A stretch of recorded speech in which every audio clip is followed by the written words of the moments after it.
तो ऐसे ही हमने इनको मालिक के बच्चे जानकर, और हम सभी यहाँ कष्ट में हैं, दुखी हैं, एक दूसरे को समझकर, जैसे एक सास बहू है और सास बहू का कहते हैं कुत्ते बिल्ली वाला बैर हो जाता है। ऐसा क्यों है? बिना ज्ञान के गाटा जुड़ रहा है। और फिर कहते हैं जैसा दर्द आपने हो ऐसा जान बिराने। अब जैसे घर का मुखिया है, सास है, उसके अधीन पुत्र वधू है, अब उसके साथ दुर्व्यवहार करेगी तो उसकी आत्मा रोएगी, बोल सकती नहीं।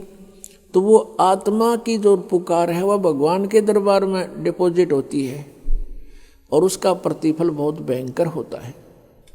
फिर क्या होता है कि कई जगह ऐसा है कि पुत्र वधू इतनी हैवी है सास पर, उसको तंग करती है, तो उस समय यु ज्ञान याद रखना चाहिए कि हम इस काल ने ऐसी व्यवस्था में जोड़ रखे हैं, क्योंकि यहाँ व्यवस्था ऐसी है।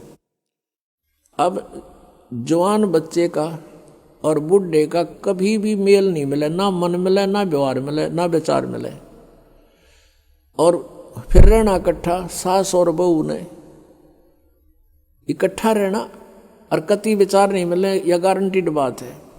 और इसलिए झगड़ा रहेगा, यह भी रहेगा, लेकिन इसका समाधान इस ज्ञान से होगा। देखो, कोई भी घर में हानि करके प्रसन्न नहीं हुआ करता, कोई भी नुकसान करके राजी नहीं, लेकिन हो जाता है। और फिर उसके ऊपर एक दूसरे के साथ खींचातानी करे, तूने ऐसा कर दिया, तू ऐसा करता है, ये करता है। को बालक को उसने प्यार से समझा दे, लेकिन नुकसान जो होना है आपके भाग्य में पूर्व निर्धारित है, वो होके ही रहेगा।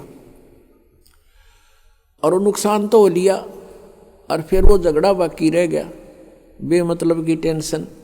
जब आप परमात्मा की शरण में आ जाओगे, ये हानि भी नहीं होगी आपके, सत्कर मान लेना। और इस ज्ञान से जब यो मन बकवाद करेगा, इस ज्ञान रूपी लगाम से यो रुकेगा। एक सास बहू थी, बुढ़िया बहुत लड़ा करती अपनी पुत्र वधू के साथ, इकलौता पुत्र था।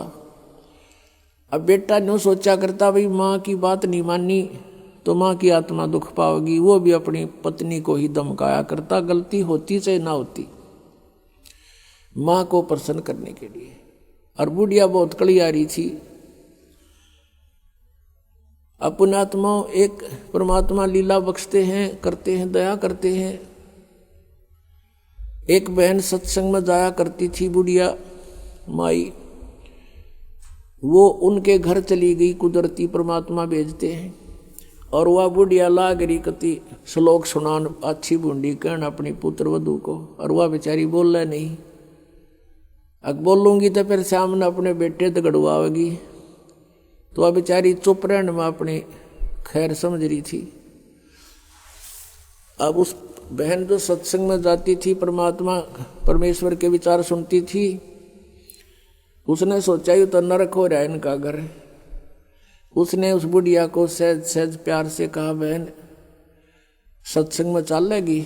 ना, हम नहीं जाया कर सत्संग में, ये तो उलगी जाया कर ठाली, जिन्हें कोई काम कोई ना।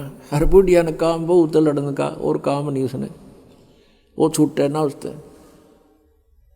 उसने फिर दूसरे तीसरे दिन फिर कहा कि आए एक बार मेरे साथ चल, कोई भी ना रही मेरे साथ चलने वाली,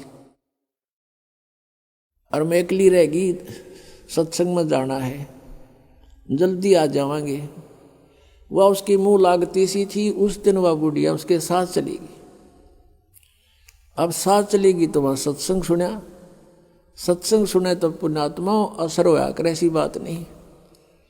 जब तक हम कुएं के मेंढक बने रहेंगे, हम उसी क्रियाओं से लिप्त रहते हैं, वैसे ही विचार हमारे बने रहते हैं, और ज़्यादा ही दुख और बुराइयां हमारे अंदर प्रवेश होती रहती है।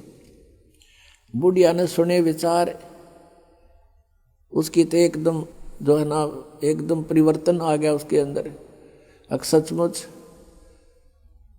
हमने आपस में नहीं किसी को दुखी करना चाहिए। उसके बाद अपनी पुत्र वधू को वो बिल्कुल शांत रहे, बोल रहे नहीं फालतू, सत्संग में ये भी सुना गया कि जो कुछ हानि होनी है वह तो हो चुकी, और पाछा वो खाम खा महाभारत बनाने की कोई आवश्यकता ही नहीं। वो तो दूना दुख पैदा करने वाला वो वस्तु आवे नहीं वापस। एक दिन क्या हुआ, वो पुत्र वधू गाय भैंस का दूध निकाल के और ऊपर कड़ियों में कड़ा डाला कर दे, हुक लंबा सरिये का हुक ला देते और उसमें बाल्टी टांग देते थे कड़े में, हुक में, कुत्ते बिल्ली से बचाने के लिए। अब उस पुत्रवधू ने वो ऊपर, क्योंकि ऊंचा होता था, गर्दन नीचे रखनी पड़ती थी, यूं कर टांगन लगी, वो की तो उल्टी साइड में लग गया। उसने सोचा टंग गया, हाथ छोड़ दिए, वो बाल्टी नीचे गिर गई, सारा दूध फर्श पे फैल गया। अब पुत्रवधू ने देखा बुढ़िया की तरफ, अकीब होगी ओन अनो बिरना कई दिन का सांग हो गया यो। अब उसकी तरफ देख रही है बेचारी भयभी दृष्टि से।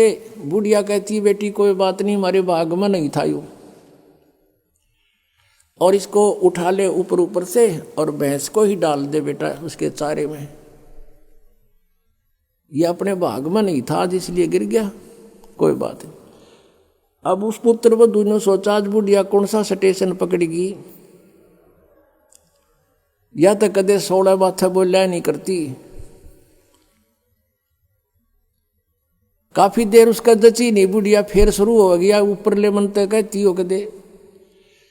वह बुढ़िया खड़ी हुई, 7 लाख का बेटा ठा इसने और भैंस के चारे में डाल दे, कोई दिक्कत को नहीं। अब उसने सोची अपने बेटे ने बतावेगी, मेरे तो ना कहती होगी, तो वो भी आ लिया, पुत्र भी उसका कोई जिक्र नहीं करा बुढ़िया ने। तब उस माई ने, उस बहन ने सोचा, भाई इतना परिवर्तन आया क्यों कर इसमें। उसके चरण दबावे, सेवा करे। फिर पता चला कि बेटी मैं सत्संग सुन के आई हूं, और बेटा मैंने आज तक जो गलतियां की, तेरी आत्मा दुखाई, बेटा मैं माफी मांगू तेरे थे। वह पुत्र वधू रोन लागी, न बोली माँ कोई बात नहीं, अब तो माँ तुल्य हो, और मेरे हित में ही कुछ कहती थी। उस दिन से पुत्र वधू ने भी नाम ले लिया, फिर धीरे धीरे उसके बच्चे ने भी नाम ले लिया, और घर में नरक के स्थान पर स्वर्ग हो गया।